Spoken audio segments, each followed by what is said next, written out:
What's good, people? Thank you as always for passing by the channel. Much appreciated. Hit that subscribe button if you guys are new. All right, so the forgotten man of British heavyweight boxing is back. May 25th, Hughie Fury is back. Fights at the Victoria Warehouse in Manchester. Opponent has yet to be named. I don't think it's going to be anything special. But he is back May 25th. And it's strange because when you think of all these matchups people are talking about right now, so you got Gorman Dubois, and Dubois maybe fighting Joe Joyce, and Dave Allen fighting Chisora, and David Price maybe fighting Lou. No one mentions Hughie Fury. Like, it's like people don't know where to put him. They don't know if Hughie Fury is British level and thus mix it with Gorman and Dubois. Is he above that? Joe Joyce, is he a bit maybe above that? Derek, no one knows, right?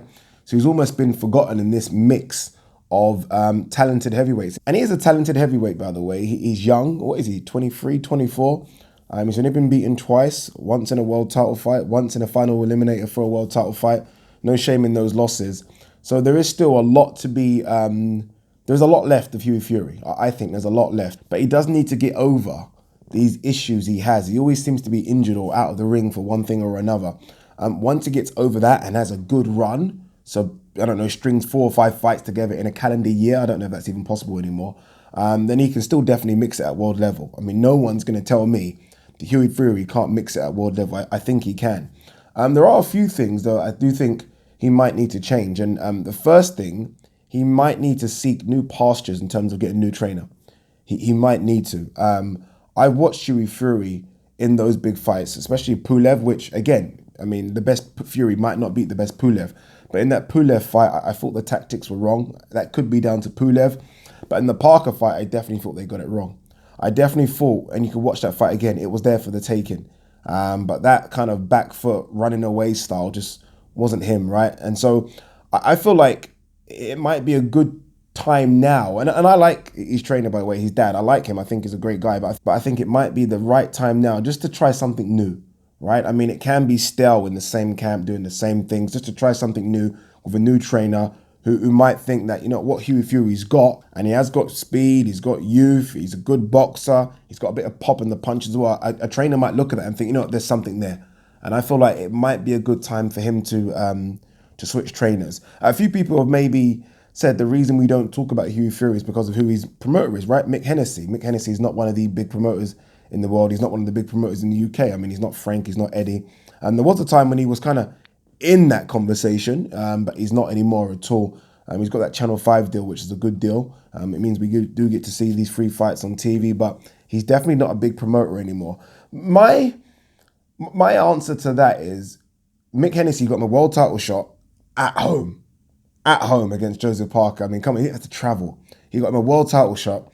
After that, and it's a world title shot that a lot of people thought he won, by the way. I didn't think he did, but he got him a world title shot. After that loss, he got him a British title shot against Sam Sexton. Good performance that was against Sam Sexton. And then he got him a world title final eliminator against Kubrat Pulev. If he beat Pulev, he would have been mandatory for Anthony Joshua. So Hennessy's done those things for him. I mean, that's not that bad. He's put him in a position where he's got him a world title shot, then British title shot, then final eliminator for the IBF world title. I mean, you can go with a marquee promoter and he's not going to get you those things. He's not going to get you a world title shot at home. He's not, especially when you're not exactly a big name. So I do feel like he might need to be with a promoter that promotes him in terms of the world knowing him. But in terms of a promoter that actually gets you opportunities, I mean, who says a big promoter does that? I mean, Dylan White has been with Eddie Hearn, kind of with Eddie Hearn. He's almost a freelancer, really, but he's been with Eddie Hearn. Eddie Hearn ain't got a world title shot. So it's not as easy, I think, as leaving your promoter and the promoter then making you a big star. You've got to be your own big star. And I think Hughie Fury, let's be honest, doesn't help himself, does he? I mean, he doesn't promote his fights. He's not like Tyson, is he? He doesn't promote his fights. So I don't know if it's as simple as find another promoter. I think Mick's done a good job for him. Mick's given him opportunities. And I don't know if any other promoter would have got him these opportunities. So it'll be interesting to see who he fights. I am still a fan of Hughie Fury. I do think he can box. I did actually pick him to beat Pulev. I don't know why, in hindsight, but I picked him to beat Pulev, and that performance was disappointing, which is why I'm saying maybe we should try a new trainer. As for a new promoter, I'm not sure. I do want to see him on the bigger stage. Again, Victoria Warehouse in Manchester. I've actually worked there as a commentator. It's a nice venue, but it's a small venue, and it's not where if you're thinking you're world level, you should be fighting, right? I mean, that's where kind of Matchroom do their next gen shows. It'd be good to see him on the big stage. I don't know, O2 Arena, anywhere. But it's good that he is back. And let's not discount him, people. Let's not discount him after 2 defeats. It's only 2 defeats. It's only Pulev and it's only Joseph Parker. If I did have to put my money on him beating some of the guys coming up, I don't know, Dave Allen, Dubois, Gorman, I think he beats all of them. I really do. I think he beats all of them. So he's not far away from sort of fringe world level. He isn't. So I'm excited to see him come back.